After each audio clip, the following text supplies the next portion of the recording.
Yo, yo, yo, yo, yo, what's going on, everybody? It's your boy, Mr. DDG94 here with NBA, with another MyCareer NBA 2K gameplay. And today is game 2. We are taking on the Cleveland Cavaliers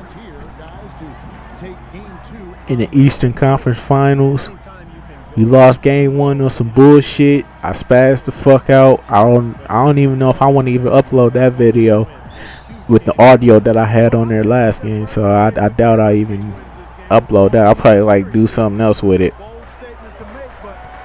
cause I spazzed the fuck out last game. So I don't even know if y'all hear it. Y'all gonna hear it, but if not, oh well. So yeah.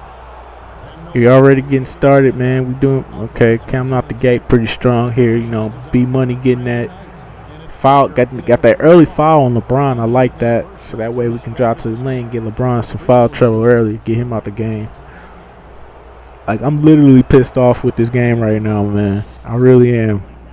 But anyways, though, I don't even want to talk about the game no more. I'm not gonna complain. I'm not gonna keep, yelling at 2K to fix this fucking game. I'm just gonna play the game, say fuck it to all the bullshit that's going on right now, and I'm gonna just talk about the NBA, man.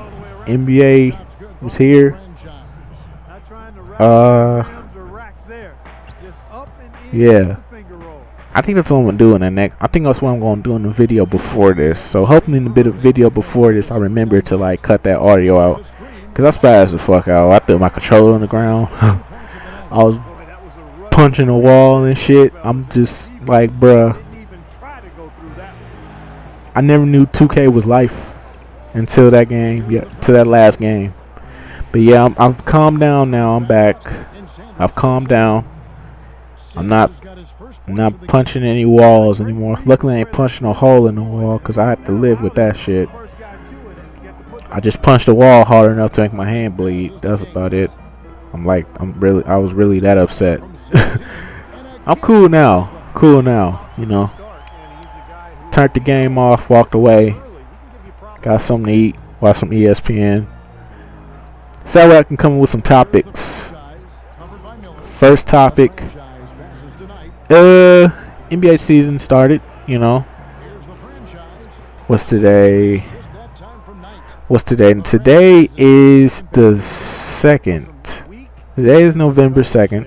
I'm pretty sure they didn't plan on starting this game out like that, giving such easy access to the rim. Shots good by Melo. And everything's falling early. Can't do better than that. I guess in the first video I'm gonna probably talk about the Cavaliers. I don't even know. But anyways, though, with this game right here, with what's going on right now, I'm looking at it like I was telling y'all about this. Like, I was really telling y'all about this. Like, I was telling y'all from the jump. I said it when LeBron went back to Cleveland. I said the Heat is gonna be that team to beat. And I wasn't lying. I'm just sitting here looking like a motherfucking messiah right now. I know it's early in the season, but I can brag about this shit because it legitimately looks like the Heat are going to be a true threat in the East this year. They are still that team that you got to beat because they're still technically the Eastern Conference champions. The San Antonio Spurs, they're the NBA champions, but the Heat are still that team. They still got Eric Spoelstra. They still got the Cavaliers, but they still got the Cavaliers. They still got Eric Spoelstra. They still got Wade. They still got Bosh. And they got a more younger, more athletic, more energized bench. That's all they ever needed. That's all the Heat ever fucking needed. If they really wanted to keep LeBron, they would have gone out there and done that. And don't give me that bullshit about the salary cap, because that's bullshit to me. Like, those players aren't really worth that much. You could have cut the price down. I think anybody would have took a pay cut to get a championship with LeBron in the Heat. If you join in the Heat, you should already know that you might have to take a price cut.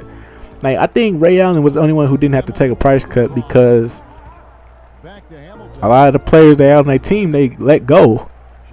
They didn't keep Eddie Curry. You really thought they was going to keep Eddie Curry going into next year? Really? Are you serious?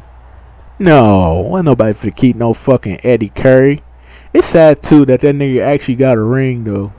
I was kind of upset. Like, Eddie Curry got a ring, but Charles Barkley's still sitting here. No, that ain't fair. It's always the garbage ass players that get rings, don't it? We'll all rue the day when Kwame Brown won a ring, huh? The day Kwame Brown won a ring, that's the day we all fucking just no. Oh man, Kwame Brown probably be talking hella shit after that. He be like, yeah, y'all niggas said I suck, but I got this ring though. Imagine if that nigga got a ring with Kobe. Imagine if he got a ring with Kobe. I mean, a lot of y'all be saying, but he got it with Kobe though. So, but no, that nigga got a ring. That's the problem. But anyways, though, man, like the Heat is more energized, they're more better. I still feel like the point guard issue. I think the point guard thing is still gonna be a problem because you don't have a point guard that can play defense. That's their biggest problem. They don't have any point guards who can play D. I always thought Chalmers was a point guard that could play D, but Tony Parker exposed his ass. He ain't shit. So yeah, it's pretty much about a defensive point guard, and it's not that many defensive point guards out here. There's only a few defensive point guards out here, and it's literally, I think if you put it in order, it's Rondo, John Wall, Russell Westbrook. I don't know if I want to say Derrick Rose. I don't know. I don't think Derrick Rose is really that great on defense. I really don't. I think he's kind of weak on defense too. Because he can't guard pick and rolls either. He can't get around pick and rolls either. So I think his defense is kind of garbage too. I don't know. A point guard that can play D, that's pretty uncommon in the league so far this time around. Like it's just weird how you got all these great guards, but they can't play D. James Harden, great scorer, can't play D.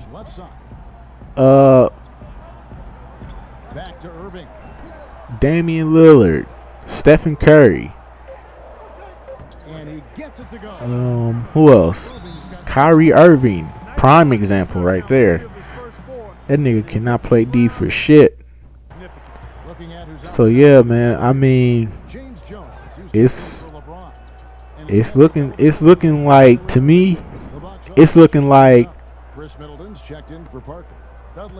I think the Bulls are gonna be fighting with the Heat for that #1 spot.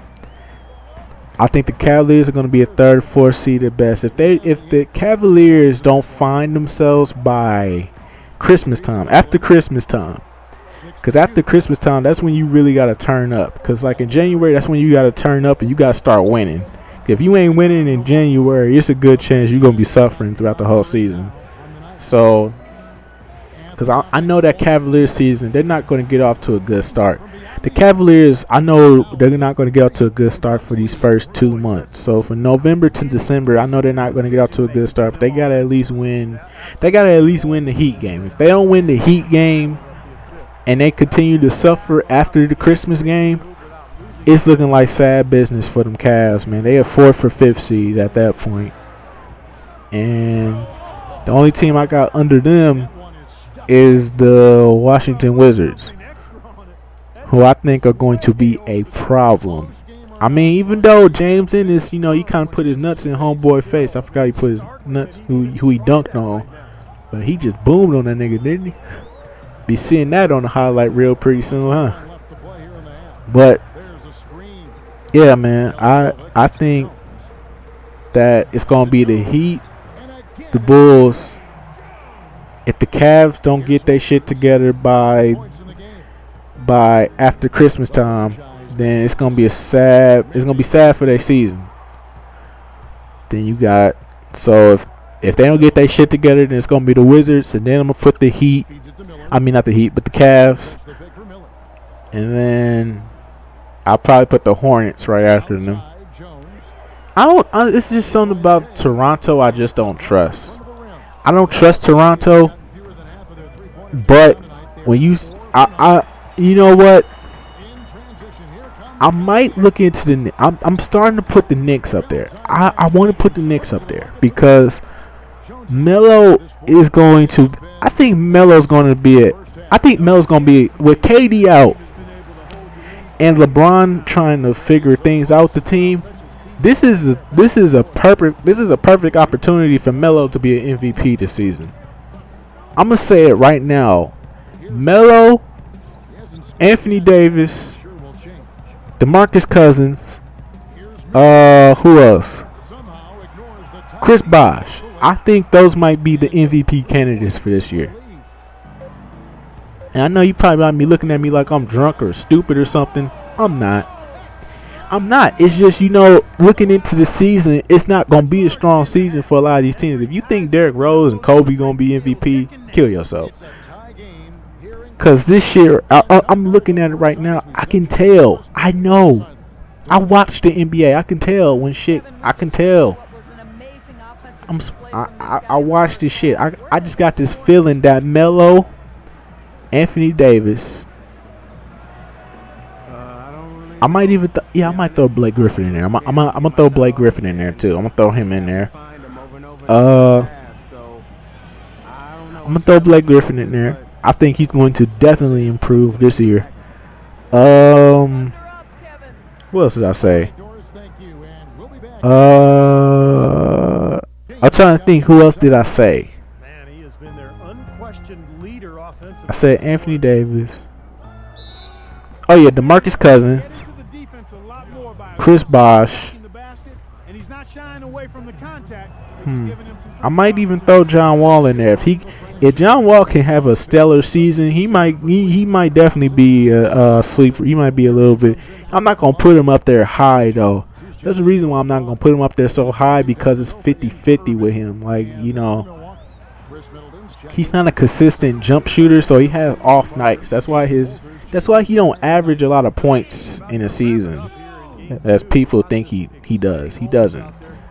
So really, I think John Wall gonna be like a 5th or 6th like consideration for the MVP. But I really think this is Melo's year, because LeBron is gonna try and figure shit out. LeBron's gonna try and figure things out.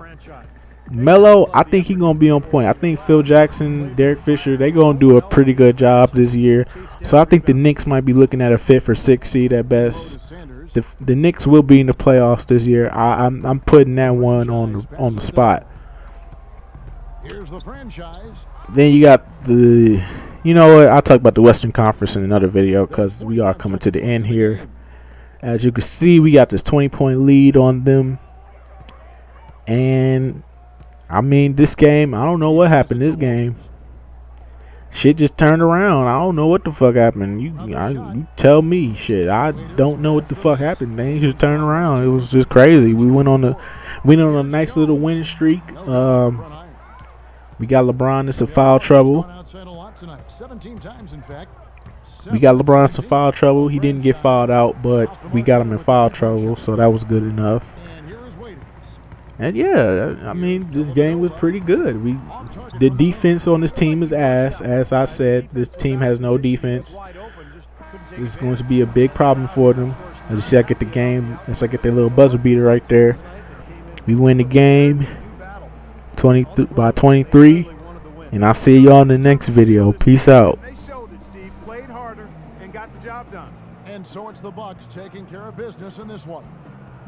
Clark, every team has a bad night, and these guys might want to watch the tape of this game the next time they have a bad night to remind themselves how dominant they can be. Well, this is one of those dream-like games for a coach. And time now to go courtside as we send you over to Doris Burke from the sideline. Doris? You put on what was simply an incredible fourth period. How were you able to take over this game in the end?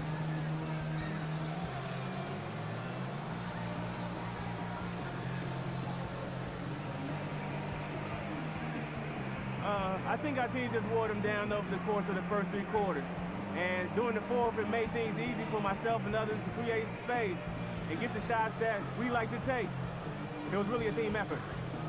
Definitely. It was a pleasure for us to watch. Thank you so much. Kevin, back to you.